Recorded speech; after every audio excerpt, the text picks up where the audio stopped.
Sa lumang bahay ng lola ko, may isang silid na palaging nakasusi. Bawal pumasok, sabi niya, kahit kailan. Isang gabi, napansin kong wala na si kuya. Hinanap ko siya sa buong bahay, nanginginig ang laman.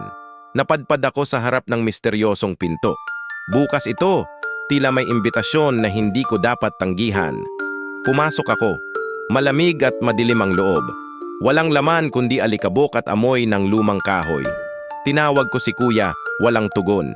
Biglang sumara ang pinto, kasabay ng bugso ng hangin na parang humihigpit sa dibdib ko. Pumikit ako sa takot, pilit inaalala kung bakit ako naroon. Pagdilat ko, wala na akong maalala. Sino si kuya? Bakit ako nandito? Lumabas ako ng silid, tila walang nangyari. Habang naglalakad, napansin ko ang lola ko nakatitig sa akin ng malamig, halos walang emosyon. Sino ka? Tanong niya. Hindi ko maintindihan ang nararamdaman. Parang may nawawala sa akin, isang bahagi ng sarili. Sa gilid ng mata ko, nakita ko ang pinto, muling nakasusi. Sa bawat hakbang palayo, unti-unting nabubura ang lahat. Pangalan, alaala, pag-iral.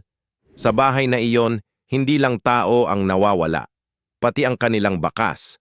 Parang hindi sila kailanman umiral.